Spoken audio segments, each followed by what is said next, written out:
Salut l'équipe. Alors je suis désolé pour la caisse de résonance, hein, je pense que c'est vraiment dégueulasse. Je voulais vous faire une petite vidéo tout simplement. Vous vouliez m'excuser de la tenue hein, déjà pour commencer. Je voulais faire une petite vidéo parce que les gens qui me connaissent savent que je travaille la nuit. Et je pense qu'à ma tenue je peux vous le dire, je travaille dans un hôtel.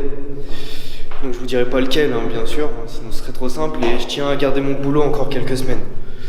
Donc pour ça je vous dirai pas lequel, ceux qui me connaissent le savent très bien et ça suffit déjà comme ça à prendre des risques.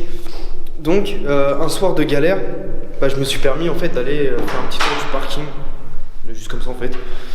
Et j'ai vu des petites pépites, donc on n'est pas au Georges V non plus, hein, c'est pas le parking d'Akram. Mais ça valait le coup de faire une petite vidéo pour ceux qui aiment l'automobile parce qu'il y a quand même 2-3 pépites pour un petit hôtel de banlieue. Donc voilà, je vous laisse découvrir ça tout de suite les amis.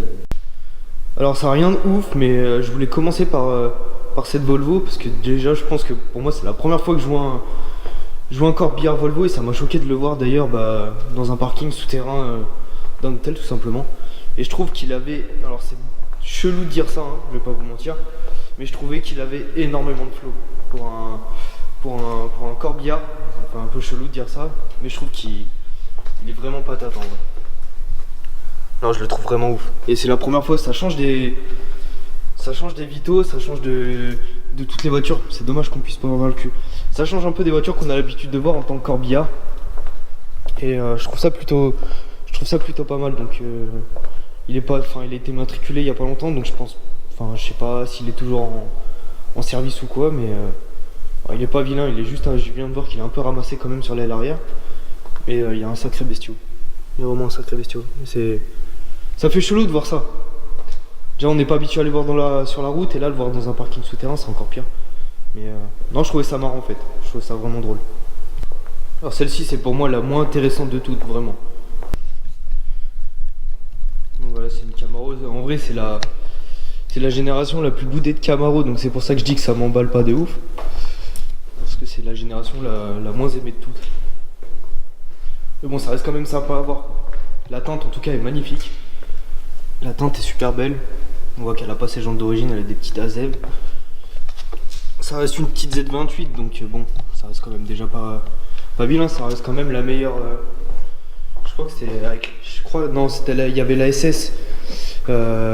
Une édition spéciale pour l'anniversaire de la Camaro qui était la mieux. Mais bon, c'est déjà pas bien. C'est d'ailleurs c'est peut-être pour ça aussi qu'on n'en voit pas, le fait qu'elle soit pas aimée, mais c'est vrai que quand on parle de Camaro, c'est absolument pas ce modèle-là qu'on a en tête.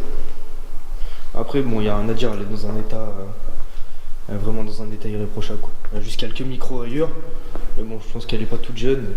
L'intérieur, par contre, c'est vraiment très moche. Ce compteur-là, il est vraiment hideux. L'intérieur, je le trouve vraiment vieillissant à souhait. Mais bon, après, c'était l'époque qui voulait ça, quoi. Donc voilà, ça pour moi je vais la rebâcher tranquillement. Alors ensuite on a celle-ci. Alors j'avoue celle-ci je me suis fait grave troller et en même temps je suis un peu con. Au début je reconnaissais pas du tout la forme de la bagnole. Puis elle était garée dans l'autre sens. J'ai simplement commencé à soulever ça.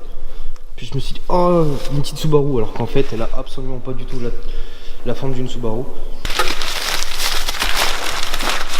voilà. Une petite Civic, une petite EP3. Qui est pas vilaine, qui est plutôt jolie. Voilà, si je commence vraiment à la débâcher entière, je pense que je vais vraiment me faire chier pour pas grand chose. Au final vous savez à peu près tout ce que c'est. Et non, c'est sympa, ça surprend de voir des petites voitures comme ça dans un hôtel, tout ce qu'il y a de plus banal quoi. C'est pas un hôtel de luxe, au contraire. Vous voyez, le parking il est pas grand de ouf, hein, il n'y a pas beaucoup de place. Et alors le vrai bijou du parking pour moi, c'est celui-ci. C'est celui où vraiment j'ai bugué quand je suis arrivé. J'étais vraiment surpris. Donc voilà le machin. Donc déjà c'est assez rare de voir des Mustangs de cette génération-là. Déjà dans la rue pour commencer. C'est assez rare de les voir en bon état comme ça. Et surtout, pour ceux qui connaissent, ils auront pu le remarquer tout de suite. C'est pas une Mustang normale, c'est une Mach 1. Vous pouvez voir juste là. Et c'était une série particulière, donc je connais vraiment, enfin les américaines c'est pas trop mon dada, donc ceux qui peuvent me dire, je pense que ça joue au niveau du moteur. Mais à part les détails esthétiques, je connais pas du tout les caractéristiques spéciales de cette version en fait. Donc je sais juste que je l'ai dans Forza, c'est déjà pas mal. Ouais, je sais que la bosse c'est surtout les bandes. Il me semble qu'il y a la prise d'air, la face avant, qui est un peu différente, surtout avec le spoiler. Mais en tout cas, ça fait vraiment bizarre de voir ça dans un hôtel, mais elle est vraiment top. En plus d'intérieur, elle est vraiment nickel, je sais pas si ça se verra très bien. Mais elle est vraiment jolie. Boîte auto, tout. Classique, hein, c'est une américaine. Elle a un petit peu ramassé ici. Et cet aileron, ouais, c'est surtout cet aileron là. Le petit logo qui va bien. Mais c'est vraiment un mastodonte, hein. On peut voir jusqu'à... Il va pisser un peu lui. Mais en tout cas, je sais pas qui elle est. Mais je l'ai jamais vu sortir, rentrer de l'hôtel. Donc ouais, c'était vraiment la voiture où j'ai bugué dessus quoi. Je m'attendais vraiment pas à trouver ça en fait à l'endroit où je me trouve en fait. Et du coup la dernière, alors c'est pas un truc de ouf encore une fois, mais en fait c'est juste l'état de la caisse qui m'a fait juste laisser rêveur de ouf. Alors je me souviens, comme ça je l'ai vu, et là instantanément j'ai reconnu les gens d'une 406 coupée. Donc je me suis dit très bien. En m'approchant, je vois qu'il y a du brillant à pneu, donc je me dis bon c'est une voiture qui a déjà été bichonnée. Je lève, on tombe face au Brembo. Donc déjà on se dit que c'est sympa. Il a commencé à y avoir un modèle un peu particulier. Puis là je soulève, elle est magnifique. Elle est magnifique.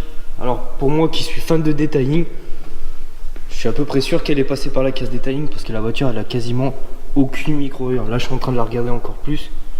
Je veux dire il y a juste le capot qui est limite micro-rayé. On dirait limite que c'est même la housse qui a laissé des marques. Elle est vraiment dans un état... On peut comparer avec celle de Jenson hein, dans les vidéos, elle était pas comme ça. Hein. La voiture elle est neuve, elle est magnifique. Non je pense qu'elle est... Ça ce serait... Je suis à peu près sûr qu'elle est passée par la case detailing. C'est obligé.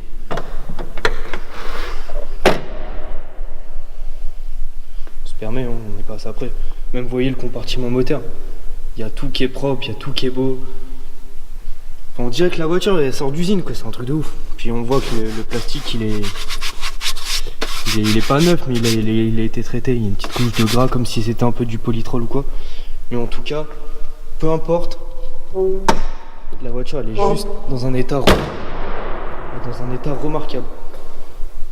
Elle est magnifique. J'espère que ça vous a plu. C'était une petite vidéo comme ça sans prétention.